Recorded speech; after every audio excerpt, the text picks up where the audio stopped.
আমি আমার বক্তব্যের শুরুতে স্বৈরাচারিণী হাসিনা সরকারকে বিদায়ের জন্য যে সমস্ত ছাত্র জনতা, শ্রমজীবী মানুষ শহীদ হয়েছেন তাদের রুহের মাগফিরাত কামনা করছি। যারা গুরুতর আহত হয়েছেন তাদের আশু রোগ মুক্তি কামনা করছি। সম্মানিত উপস্থিতি, 2007 থেকে 2024-এর 5ই আগস্ট পর্যন্ত এই গত স্বৈরাচারী সরকারের নিষ্পেষণ, নির্যাতন, হত্যা, গুম এর বিরুদ্ধে জাতীয়তাবাদী দলের প্রতিটি অঙ্গ সংগঠনের নেতা কর্মী যে অমানসিক নির্যাতনের শিকার হয়েছে, হত্যা গুমের শিকার হয়েছে, কত মায়ের বুক খালি হয়েছে তার সঠিক হিসাব আমাদের কাছে নেই।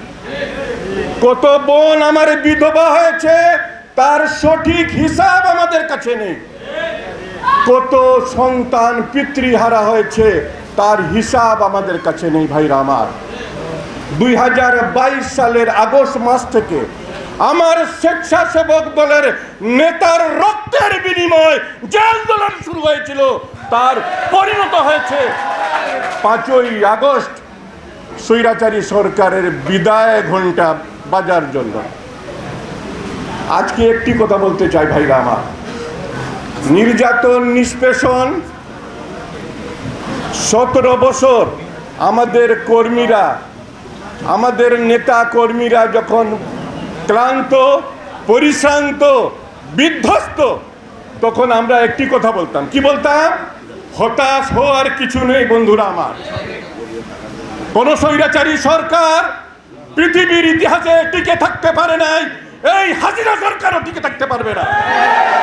আমাদের কথা সঠিক হয়েছে, কিন্তু আজকে একটি কথা বলতে চাই। যেমন আমরা হতাশ ছিলাম না, আজকে একটি কথা বলবো। জাতীয়তাবাদী দলের একজন সামান্যতম কর্মী হিসাবে একটি কথা বলতে চাই। ওই দিন বলেছিলাম হতাশ হওয়ার কিছু নেই, আজকে বলছি অতি উৎসাহিত হওয়ার কিছু নেই, উল্লসিত হওয়ার কিছু নেই।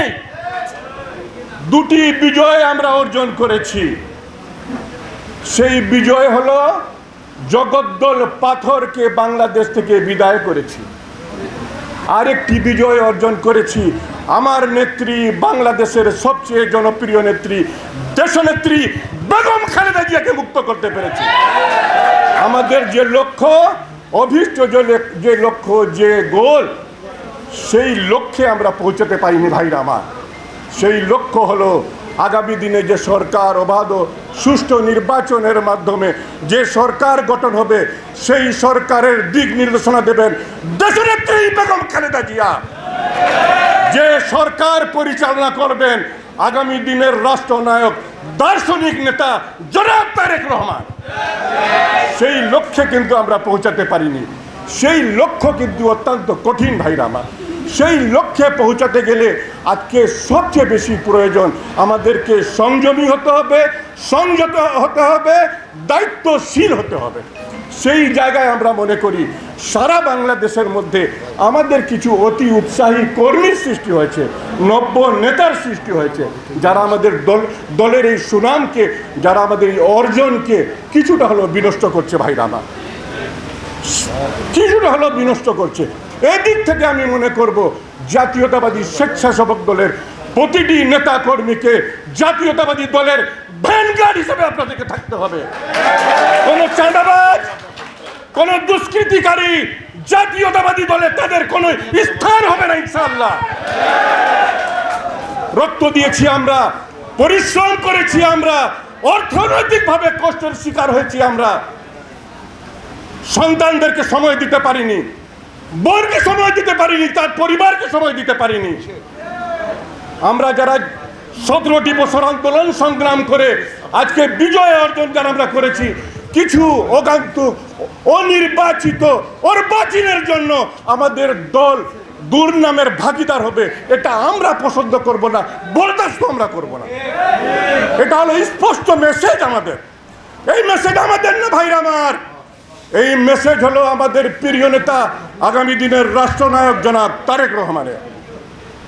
তাই একটি কথা শুধু বলতে চাই, জাতীয়তাবাদী স্বেচ্ছাসেবক দল সৈয়দপুর রাজনৈতিক জেলা শাখা পাপ্পু লিটনের নেতৃত্বে আমাদের সঙ্গে কাঁধে কাঁধ মিলিয়ে আন্দোলন সংগ্রামে অংশগ্রহণ করেছে। কিন্তু বাস্তবতা হলো জাতীয়তাবাদী স্বেচ্ছাসেবক দলের বর্তমান কার্যক্রম কিছুটা হলো স্থবির। আমার কথা কিন্তু আপনারা মাইন্ড করেন না, কিছুটা হলো স্থবির।